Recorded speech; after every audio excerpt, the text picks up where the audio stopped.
Você vai renunciar por Cristo? É julho de 1415.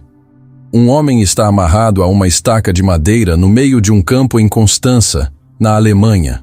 As chamas começam a subir ao redor dos seus pés. A multidão grita. Os cardeais observam satisfeitos. E esse homem começa a cantar. Não chora, não implora, não recanta. Ele canta um hino a Cristo enquanto as chamas o envolvem. As testemunhas presentes, inclusive seus algozes, ficaram paralisadas. Um deles, o sacerdote Podius Florentini, escreveu em uma carta que ainda existe até hoje. Ele chegou até a estaca olhando para ela, e sem medo subiu nela. Quem era esse homem que não tinha medo da morte? O que ele sabia que nós não sabemos? Seu nome é John Huss. Ele viveu 100 anos antes de Martinho Lutero. Ele foi o Ganso, como ele mesmo se chamava em suas cartas, que preparou o caminho para a reforma protestante. Lutero diria depois: fomos todos hussitas sem saber. Mas o que pouquíssimas pessoas estudam é como ele orava. Hoje, nesse vídeo, você vai descobrir princípios da vida de oração de John Huss, extraídos das suas cartas históricas, dos seus escritos e dos relatos de testemunhas oculares. E vou te fazer a pergunta novamente: você vai renunciar por Cristo? Fica aqui. Esse vídeo é para você. Dani, antes de entrar nos princípios, precisamos de contexto, porque sem ele, Huss parece apenas um personagem histórico distante. Jan Hus, em tcheco, nasceu por volta de 1369 em Husinec, na Boêmia, que é a atual República Tcheca. Filho de camponeses pobres. Quando jovem, encurtou o próprio sobrenome para Hus, que significa ganso em tcheco, e adorava fazer trocadilhos com isso. Essa ironia acompanhou toda a sua vida e até a sua morte. Ele estudou na Universidade de Praga, onde foi aluno exemplar, depois professor e, por fim, reitor. Tornou-se pregador na famosa Capela de Belém, uma das maiores de Praga, com capacidade para 3.000 pessoas. Pregava em tcheco, na língua do povo, quando o latim era obrigatório. Influenciado pelas ideias do reformador inglês John Wycliffe, começou a questionar a corrupção da Igreja Católica, a venda de indulgências, a simonia, o poder absoluto do Papa. Isso o colocou na mira de Roma. Em 1411, foi excomungado. Em 1415, foi queimado vivo pelo Concílio de Constança. Mas o que sustentou esse homem ao longo de toda essa jornada, desde o púlpito de Praga até a fogueira, foi sua vida de oração. Temos acesso a isso pelas suas cartas. Cerca de 100 cartas chegaram até nós, escritas entre 1404 e 1415, especialmente as da prisão. São documentos de intimidade espiritual raramente igualados na história da Igreja. Vamos entrar nelas agora. A oração como ancoragem na Escritura. O primeiro princípio da vida de oração de John Huss é esse. Ele não orava em direção ao vazio. Ele orava em direção à palavra. Isso pode soar óbvio. Mas na igreja do século XV e em muitas igrejas do século XXI, a oração estava completamente divorciada da Bíblia. As pessoas oravam com fórmulas prontas, em latim que não entendiam, repetindo ladainhas memorizadas que haviam perdido o sentido. Huss rompeu com isso de maneira radical. Em seus escritos, ele declara que desejava reter, acreditar e afirmar tudo o que está nas Escrituras enquanto eu tiver fôlego. Repara na expressão, enquanto eu tiver fôlego. Isso não é apenas teologia, é espiritualidade. É a declaração de um homem que entendeu que a palavra de Deus e a sua própria respiração são inseparáveis. Para Huss, orar era, antes de tudo, mergulhar na Escritura e deixar que ela moldasse o que ele levava diante de Deus. Enquanto estava na prisão em Constança, numa masmorra úmida, debilitado, aguardando julgamento e quase certo da morte, o que Huss fez? Escreveu tratados. Leu e releu as Escrituras. E suas cartas da prisão estão repletas de citações bíblicas, não como enfeite retórico, mas como alimento da alma. Em uma dessas cartas, ele cita 1 João 2,15. Não ameis o mundo, nem as coisas que estão no mundo. E não é uma citação morta. É o coração de um homem que encontrou na palavra a força para soltar o que o mundo oferecia, a liberdade, a vida, o reconhecimento, e se agarrar àquilo que a palavra prometia. Isso tem aplicação prática imensa para nós hoje. Quantas vezes você ora sem levar a Bíblia? Quantas vezes você apresenta pedidos a Deus sem ter alimentado sua alma com o que Deus já disse? A oração desconectada da Escritura se torna rapidamente uma conversa sobre nós mesmos, com nós mesmos, para nós mesmos. Ela perde o eixo, perde a plumbagem, perde a direção. Hus entendia que a palavra de Deus não é apenas o conteúdo da nossa fé. Ela é o combustível da nossa oração. Os salmos são o exemplo perfeito disso. São preces, não apenas poemas. São orações, não apenas literatura. E Hus os tinha decorados.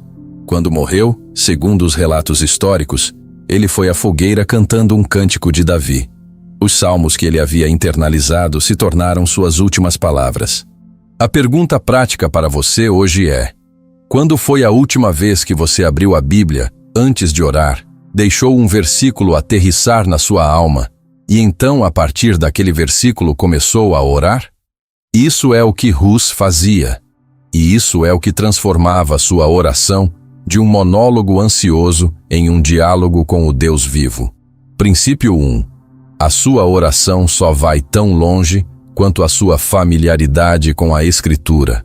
A oração como submissão à vontade de Deus, mesmo quando custa a vida. Segundo princípio. Existe uma frase que Hus escreveu durante seus anos de perseguição que eu quero que você ouça com muita atenção. Não tema morrer por Cristo, se você almeja viver com Cristo.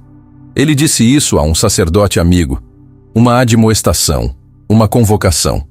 Mas antes de ser uma frase bonita para tatuar no braço ou colocar no quadro da sala de estar, entenda, isso foi escrito por um homem que estava literalmente prestes a morrer.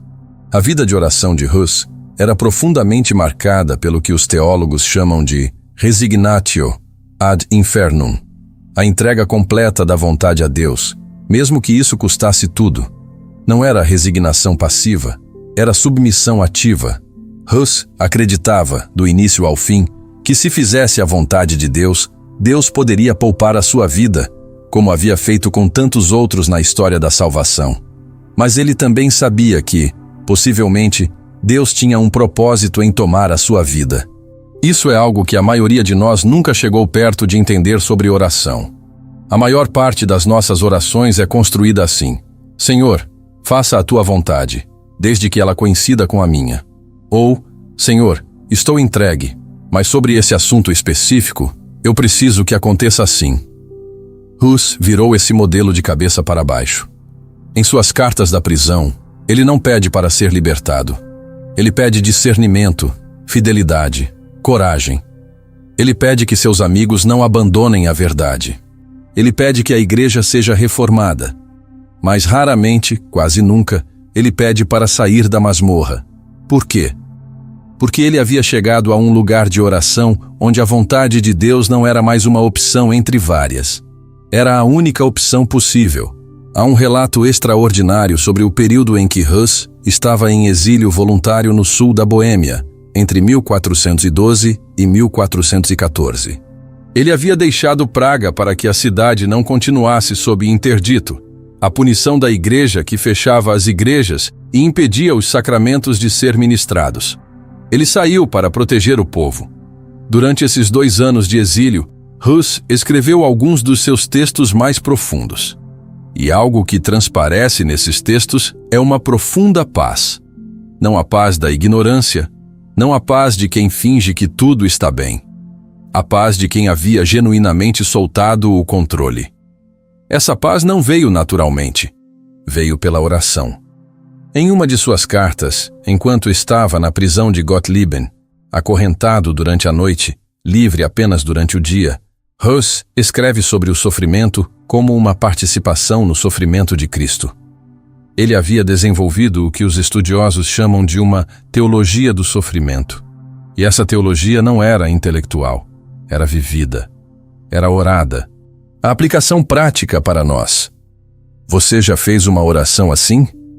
Uma oração em que, ao final, você genuinamente ficou quieto e disse: seja lá o que isso custar, que a tua vontade seja feita. Sem a cláusula de escape mental? Essa é a oração mais difícil que existe. E é também a mais transformadora. Jesus orou assim no Getsêmani. Hus orou assim na masmorra de Constança. E a tradição que eles compartilham não é de resignação, é de liberdade. Porque quando você para de lutar pelo controle, você descobre algo extraordinário. A vontade de Deus é um lugar muito mais seguro do que a sua própria vontade. Princípio 2. A maturidade na oração não é medida pela sofisticação das suas palavras, mas pela profundidade da sua entrega. A oração como arma contra a hipocrisia. Orar o que se vive, terceiro princípio. E este vai pisar nos calos de muita gente. Hus tinha um problema sério com a hipocrisia religiosa.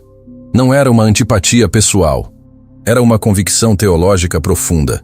Ele usava uma expressão poderosa para denunciar os clérigos corruptos de seu tempo. Chamava de as gorduras do Senhor a prática de comprar cargos eclesiásticos, cobrar taxas antes de ministrar sacramentos e acumular posições na igreja, sem jamais servir ao povo.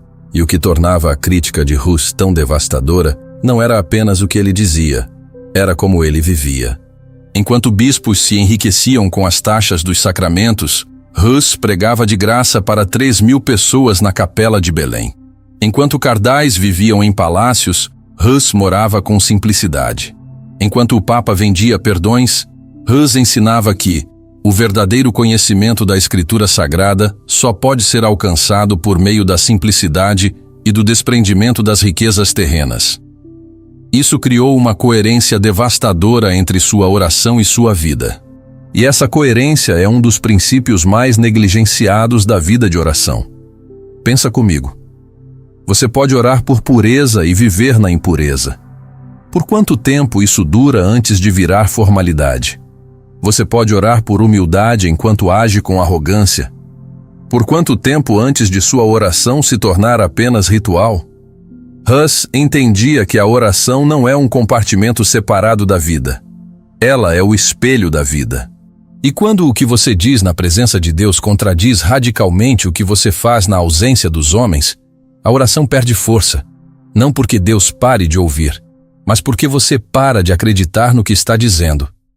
Nas cartas que escreveu a seu discípulo Martim de Volinha, cartas que só deveriam ser abertas após sua morte, como um testamento espiritual, Hus instrui o jovem pregador. Viva de acordo com a lei de Cristo e se esforce com diligência na pregação da palavra de Deus. Notem a sequência. Primeiro viver, depois pregar. Primeiro ser, depois fazer. Mas o que vem antes de ambos? Orar. A oração de Hus não era uma fuga da realidade. Era o laboratório onde ele testava sua própria integridade. Era o lugar onde ele confrontava o abismo entre quem ele queria ser e quem ele ainda era. Em uma das cartas mais tocantes da prisão, ele confessa com humildade desconcertante a seu discípulo: eu lhe peço, pelo amor de Deus, que não ame roupas ilustres, como eu, ai de mim, amei e usei. Um homem às vésperas da morte, pedindo perdão por ter amado demais as aparências. Isso é o que a oração honesta produz. Ela nos desnuda. E quando nos tornamos honestos diante de Deus na oração, essa honestidade começa a transbordar para a vida. A pergunta prática: existe alguma área da sua vida onde o que você ora e o que você vive estão em conflito direto? Uma oração por perdão que coexiste com rancor cultivado? Uma oração por generosidade enquanto você prende o dinheiro com unhas e dentes? A oração de Hus era poderosa porque sua vida e suas orações apontavam para a mesma direção. Não porque ele era perfeito, as cartas mostram que não era, mas porque ele se recusava a compartimentalizar. Princípio 3. A oração que não muda a sua vida está, aos poucos, se tornando mentira. A oração como resistência. Persistir quando tudo conspira para você calar. Quarto princípio. Em 1411, o arcebispo de Praga mandou queimar publicamente os livros de John Wycliffe, os mesmos que Hus estudava e amava. Mais do que isso, proibiu Hus de pregar, mas Hus continuou pregando. Em 1412, o Papa João XXIII lançou um interdito sobre Praga por causa de Hus, o que significava que enquanto ele permanecesse na cidade, as igrejas fechariam, os sacramentos seriam suspensos e o povo ficaria privado dos ritos religiosos. Hus saiu da cidade, voluntariamente, para proteger o povo. Mas não parou de escrever, não parou de ensinar. Em 1414, foi preso em Constança, mesmo com uma garantia formal de segurança do imperador. Ficou numa masmorra úmida e escura, debilitado fisicamente.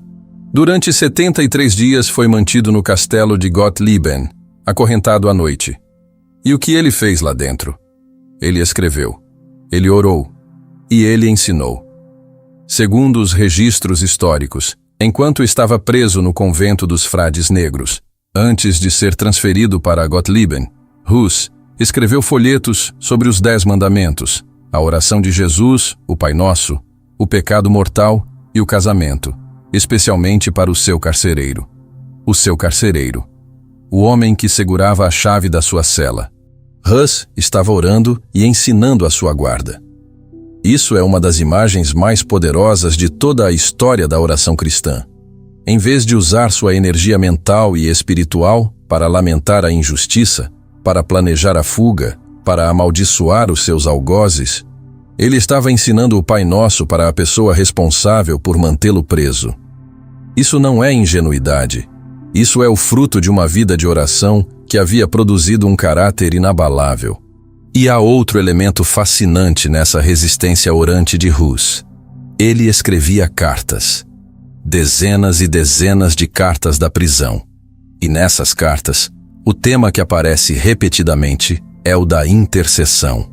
Hus ora pelos seus amigos, ora pela sua comunidade em Praga, ora pela reforma da igreja, ora por aqueles que o perseguem, e temos isso documentado em suas próprias palavras na hora da execução, quando antes de ser queimado, caiu de joelhos e orou: Senhor Jesus Cristo, perdoa a meus inimigos por quem tu sabes que sou acusado falsamente. Isso é oração de resistência. Não resistência amarga, não resistência orgulhosa, mas resistência amorosa, a capacidade de permanecer fiel à prática da oração, mesmo quando tudo ao redor conspira para você endurecer o coração, desistir e guardar sua energia para a autopreservação. A aplicação prática.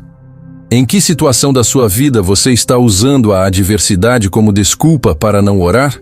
Estou passando por uma fase muito difícil, por isso a minha vida de oração está fraca. Mas Hus estava numa masmorra. E foi exatamente na masmorra que a vida de oração dele chegou ao seu ponto mais alto. As cartas mais ricas, mais profundas, mais teologicamente densas, são as cartas da prisão. A adversidade não é inimiga da oração. Ela é, muitas vezes, o ambiente onde a oração atinge sua máxima profundidade. Princípio 4. A oração verdadeira não cessa quando as circunstâncias pioram, ela se aprofunda. A oração como comunhão, a dimensão comunitária da espiritualidade de Hus, quinto princípio. E esse é um dos mais negligenciados nas tradições evangélicas contemporâneas que supervalorizam a espiritualidade individual. Hus nunca orou sozinho. Isso não significa que ele não tinha vida devocional pessoal. Tinha, e era profunda. Mas a oração para Hus nunca era um empreendimento solitário. Era sempre comunitária, sempre conectada a uma rede de relacionamentos, sempre orientada para o bem do outro. Pensa na estrutura da sua vida espiritual. Ele pregava para 3.000 pessoas na Capela de Belém, em tcheco, para que o povo entendesse. Esse ato de tradução linguística era em si uma declaração teológica e espiritual. A presença de Deus não pertence a uma elite letrada. Pertence ao povo. Tinha discípulos, como Martim de Volin, João de Clun, Jerônimo de Praga. E esses relacionamentos não eram apenas intelectuais, eram profundamente espirituais. Hus orava por eles pelo nome. Nas cartas, os exortava, os encorajava, os admoestava com amor. Quando estava no exílio na Boêmia do Sul, continuava em contato epistolar constante com a comunidade de Praga. As cartas funcionavam como extensão da comunhão. Eram, em certo sentido, orações escritas, intercessões por nome, encorajamentos espirituais, exortações práticas. E há um dado fascinante sobre as cartas da prisão que os historiadores documentam. Enquanto Hus estava em Gottlieben, período de 73 dias, se ele escreveu alguma carta, ela se perdeu. O silêncio epistolar dessa fase é notável. E quando ele volta a escrever, após esse período de isolamento severo, as cartas têm uma intensidade diferente, uma urgência, como se o isolamento tivesse aguçado a sua percepção da importância da comunhão. A solidão forçada não o tornou mais individualista. O tornou mais consciente de como precisava dos irmãos. Isso contraria um mito muito difundido sobre espiritualidade profunda. A ideia de que quanto mais maduro você é espiritualmente, menos você precisa de comunidade. Que a maturidade é sinônimo de autossuficiência espiritual. Hus refuta isso completamente. Nas cartas finais, escritas entre junho e julho de 1415, nos dias antes da execução, ele escreve às comunidades de Praga, aos nobres que o apoiaram, aos estudantes, aos amigos. E em todas essas cartas, o padrão é o mesmo: agradecer, exortar, interceder. Ele intercedia pelos outros no momento em que estava mais precisando de intercessão. Há algo nessa inversão que revela o coração de um homem genuinamente transformado pela oração. Quem só ora quando precisa, ainda está no estágio da oração como utensílio. Quem continua orando pelos outros mesmo nas suas piores horas, esse descobriu a oração como identidade. A pergunta prática: você tem pessoas pelas quais você ora pelo nome, regularmente, com amor genuíno? Não como lista de pedidos, mas como comunhão, como participação na vida delas. A oração de Hus era comunitária porque sua fé era comunitária. Ele entendia a igreja não como uma instituição hierárquica, criticou isso a vida inteira, mas como um corpo de crentes eleitos, conectados uns aos outros em Cristo. E essa visão de igreja moldava diretamente como ele orava. Princípio 5. A profundidade da sua vida de oração será sempre proporcional à qualidade do amor que você tem pelas pessoas pelas quais você ora. A oração como coragem. O papel da espiritualidade na formação do caráter diante da pressão. Sexto princípio. E esse, na minha avaliação, é o mais impactante. Em 1415, durante o Concílio de Constança, Hus foi levado à presença dos cardeais e bispos para se defender das acusações de heresia. A sala estava lotada. Poderosos de toda a Europa estavam presentes. O imperador Sigismundo, que havia prometido a Hus salvo-conduto e depois o traiu, também estava lá. E a proposta era simples: retrate-se, Hus. Diga que errou, e você vai para casa. Hus sabia que se retratar significava trair a sua consciência. Significava mentir.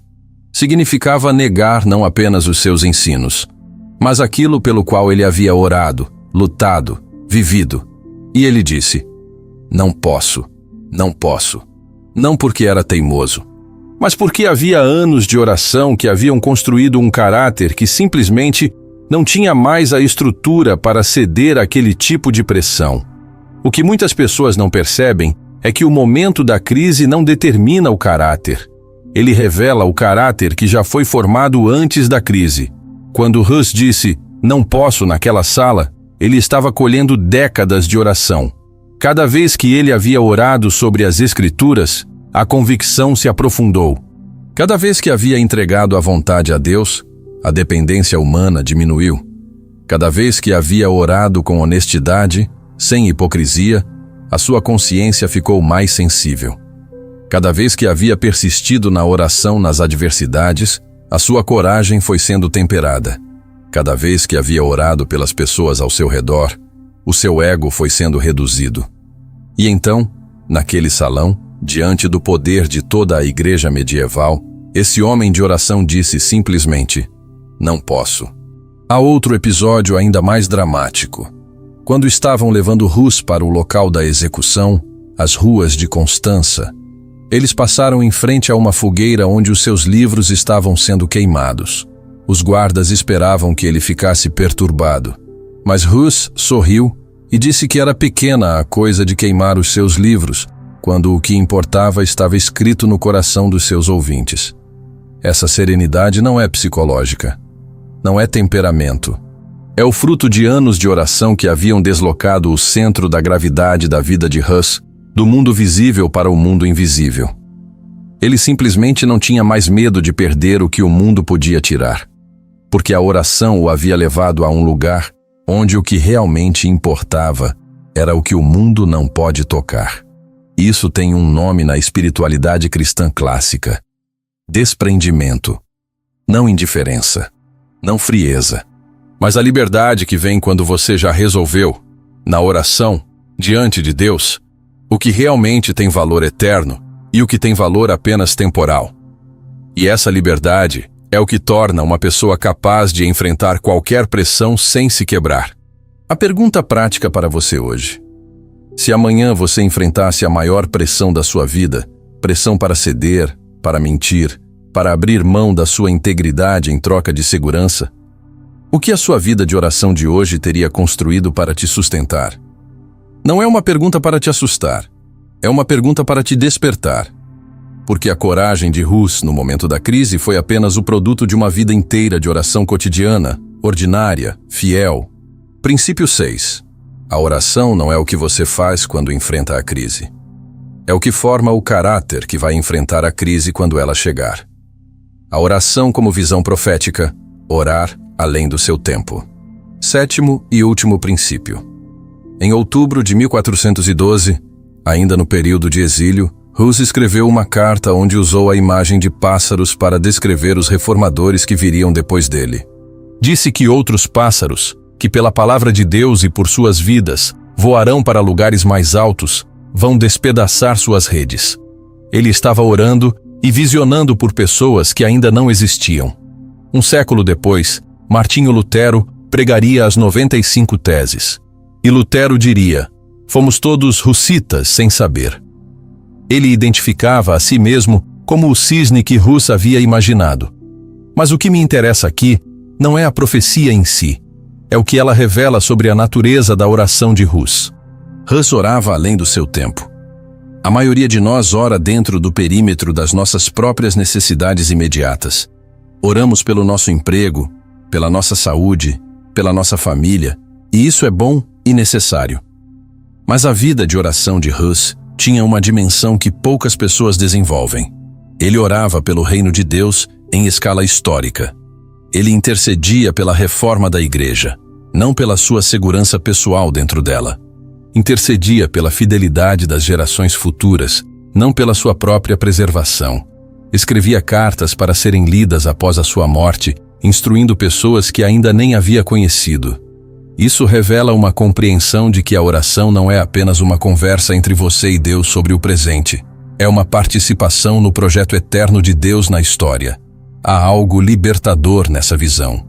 Quando você percebe que as suas orações têm o potencial de influenciar pessoas que ainda não nasceram, movimentos que ainda não começaram, avivamentos que ainda estão germinando no coração de Deus, a sua oração ganha uma dimensão nova. Você para de orar apenas pela urgência do momento. Você começa a orar com a perspectiva da eternidade. Hus foi queimado. Seus ossos foram pulverizados e jogados no rio Reno para que nenhum seguidor pudesse venerá-los. E mesmo assim, 100 anos depois, um século inteiro, um monge alemão chamado Martinho Lutero sentiu o peso das suas ideias e disse: somos todos hussitas. A oração de Hus sobreviveu à fogueira. Isso deveria nos desafiar profundamente. O que você está plantando na oração hoje? Que fruto pode dar em 10, 20, 50 anos? O que você está intercedendo pela sua família que ainda pode ser colhido pelos seus filhos ou netos? Que reforma você está pedindo a Deus para a sua igreja, para a sua cidade, para o seu país, que pode não se manifestar completamente em vida? A oração de visão profética é a oração mais altruísta que existe. É aquela que coloca o reino de Deus acima da satisfação imediata, que semeia sem ver a colheita, que intercede sem precisar ver os resultados. E é exatamente essa qualidade de oração que torna alguns homens e mulheres figuras que a história não consegue apagar. Ore além das suas necessidades imediatas. A oração mais poderosa que você pode fazer hoje talvez seja aquela cujo fruto você nunca verá. John Huss não era um super-herói espiritual que nasceu pronto. Ele mesmo admite nas cartas da prisão que amou as aparências, que usou roupas ilustres para parecer importante, que tinha vaidades que a vida de oração foi aos poucos purificando. A lição? Você não precisa ser perfeito para começar. Você precisa começar para ser transformado. A vida de oração de Huss não era desconectada da vida real. Ele pregava, escrevia, ensinava, debatia, se envolvia nas questões políticas e religiosas do seu tempo. A oração não o tornava um eremita, o tornava um ativista espiritual. A sua vida de oração está produzindo ação no mundo ou apenas conforto pessoal? Huss morreu. A vida de oração profunda não é garantia de prosperidade, de saúde, de segurança ou de que as coisas vão terminar bem do jeito que você quer. Mas ela é garantia de que você vai enfrentar seja lá o que vier, com integridade, com paz e com a presença de Deus. E talvez essa seja a coisa mais valiosa que pode existir. Pergunta final antes do encerramento.